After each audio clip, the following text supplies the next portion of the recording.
Mushroom pie. Dah siap frozen ni ha. Cuma tinggal untuk dibakar dekat air fryer atau bakar dekat oven. Dalam dia isi ayam yang penuh dan juga ada cendawan. Kalau beli akan dapat 4 ketul macam ni. Ini homemade ni ha, buatan tangan. Simpan dekat peti beku. Dan kemudian kalau nak makan, keluarkan, betul defrostkan selama 30 minit. Plate dia pun nampak rapuh je. Ha, jom. Kita masak dalam air fryer. Setelah siap dibakar dalam air fryer, tu isi ayam dia, ada mushroom dia. Bismillahirrahmanirrahim.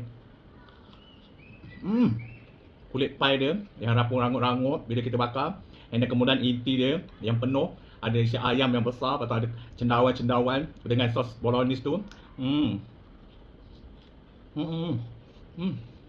Korang boleh tengok dekat beg kuning. Mana tahu tiba-tiba nak berubah angin, nak makan pula berbuka dengan makan western pie ni. Boleh je beli dekat dia ni. Sebab aku jumpa dia je yang buat pie macam ni, penuh intinya.